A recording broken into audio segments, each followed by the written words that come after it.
There we go. That's a good one. This is a good one, guys. What is going on, guys? Good morning. We're out pretty early today. You can tell it's just now getting light out.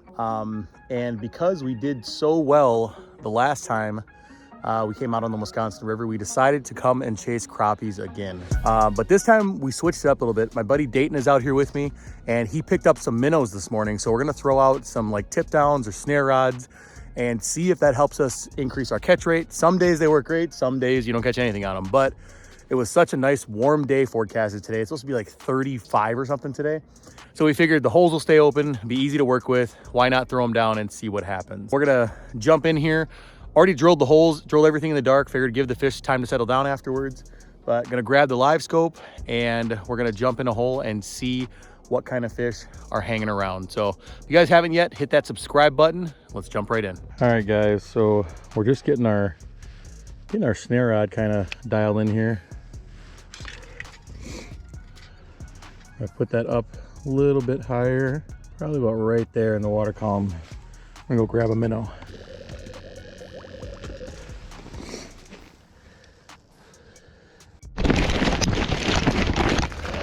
Snare rod was just loading up, guys. Oh, he dropped it.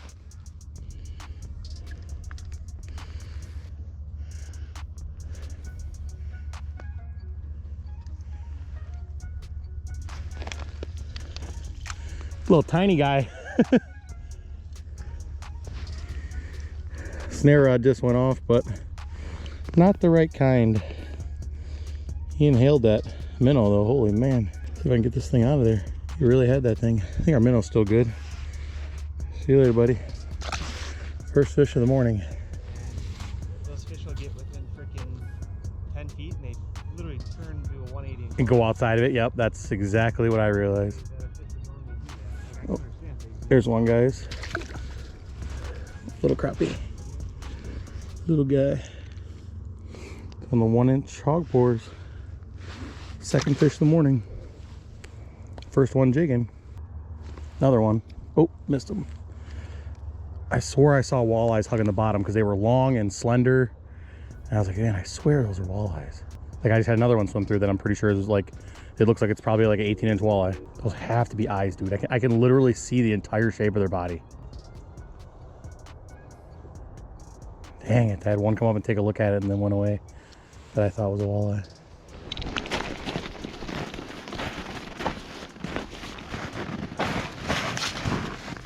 We got there, Dayton. Oh, that's a pretty good one. It looks like a pretty good one. Jeez.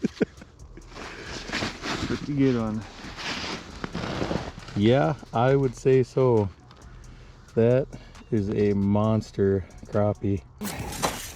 Dayton just popped a giant crappie. We're gonna put it on the bump board here.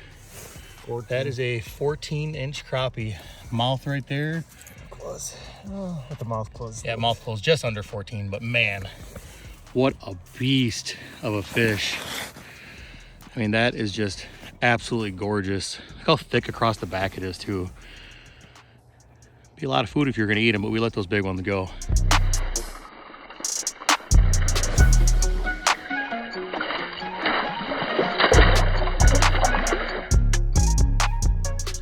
There's one. Rock bass. First one of those I've caught. That is not the target species, guys. Came out of all that wood though. Believe it or not, rock bass actually do taste pretty good. They're pretty good eating fish. But we're not keeping any fish today, so. As you can see, I'm sitting here on the phone with Cody, and he says hello. And I just caught this beautiful 12-inch crappie on my snare rod. I literally watched that crappie come up on camera as I'm talking to Cody right here and slam my snare rod. I've been getting baby perch, so I wasn't sure what it was, but it bit a lot harder than the perch. So yeah, this is interesting. 12-inch crappie. Yep, 12-inch crappie. I'd be there, but Jason didn't invite me. Yeah, he's too busy spearing sturgeons. All right, well, I'll let you go so you can film. Okay, sounds good, buddy. All right. Later. Well, guys, as you can see, I was sitting here on the phone talking to Cody, and I'm like resetting my snare rods. All of a sudden, I see a mark come up, and boom, slams my snare rod. 12-inch crappie, just smoked it. Nice thick back fish, just a beauty. Haven't had any snare action all day, and as I'm sitting here resetting the rod, it comes up and just pounds at me. My snare rod just went boom, just slammed it. So I tried to pop my camera on real quick and get some footage for you guys, but we're gonna go ahead and let this one go and try to do some more jigging.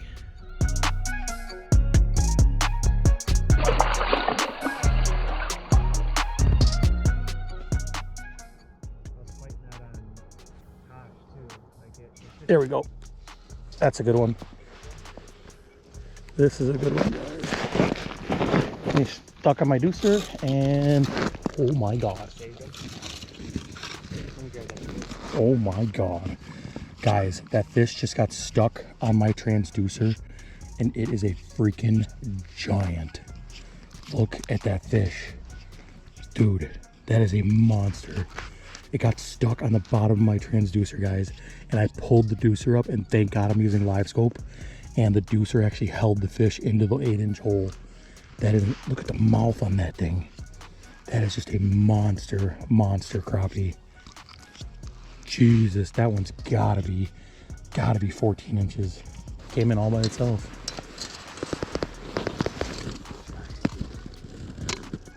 $14.5. Look at that fish. Mouth on the tip. 14.5-inch crappie. Guys, look at that behemoth of a crappie. Just a massive river crappie. Super thick, 14.5-inch giant. Came in on the live scope and absolutely just smashed that hog pores. We are going to go ahead and we're going to get that beautiful fish back. You got to release those fish to make sure that we have more of them in the future, and this fish has the potential to grow into a true trophy.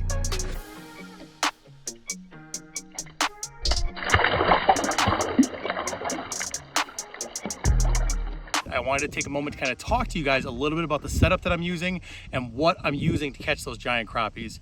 Now, all rods, all reels, and all baits are not created equal. I'm not saying you have to use this setup, but try to find something along the lines of what I'm using, and that'll help you catch some of these bigger fish when you're out fishing on these rivers in this stained water. So number one, let's talk about the reel.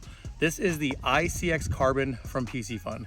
One of the key components, guys, when you're catching big crappies, it's different from smaller crappies. If you catch an 11-inch crappie, it's not gonna pull drag out of your reel, okay, unless you have it really lightly set. But if you hook a 14-inch crappie, you wanna make sure that when he pulls, there's some drag there for that fish. So make sure you have a reel that has a good, solid drag system. Spinning or inline, both are fine. Nice thing about inline is it reduces that line spin, so your jig's not down there spinning in a circle when those finicky crappies come up and they go to eat. When it comes to my rod, I'm using a 24-inch JT panhandler. Now for this system, I'll either do a 30 or a 24. A 24 generally when the midwinter bite comes, because this 24 has a little bit of a lighter tapered spring here. And you can see even just from that jig bouncing how much that spring is moving. So when that crappie comes up and bites it, all that little tiny little jig movement is all you need, or that spring movement is all you need to set the hook. So that's my selection on rod. Now when it comes to your bait, you guys saw in the last video, I was using a Hawg pores plastic. This is the Ice Wing, and it's a pretty bulky plastic. And the reason I use that is that when you're chasing large crappies, those crappies are looking for a meal. When crappies get up into that 13-inch range, they're not looking for the tiny little baby insects. They're looking for bait fish. They're looking for sustenance, something that they can fill their bellies with. So a nice heavy profile plastic like that is definitely gonna get you more bites from those bigger fish. And the bonus is oftentimes it'll keep those little 8-inch crappies away as well. So when you guys go out and you're targeting river crappies, watch this video, think about this setup. It's gonna help you catch more fish. Well guys, that is a wrap for today's video. The bite was a little bit tougher than the last time I went fishing, but we got two absolute mammoth crappies. So definitely can't complain when the biggest fish of the entire winter comes topside. I mean, a little over 14.5 inches. That is just an absolute monster. And you guys saw I talked about the setups. Make sure you pay attention to those setups. It is key and it is critical to have the right gear when you're going out and you're chasing down these fish.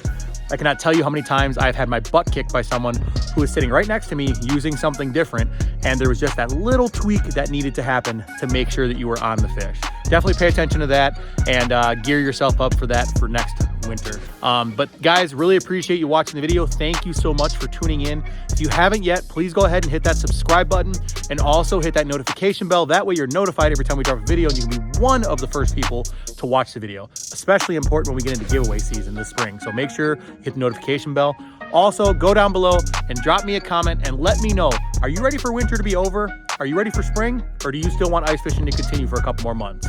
Personally, I'm done with winter at this point. I'm ready to get out on the boat. Thank you guys again for watching. We'll see you on the next one.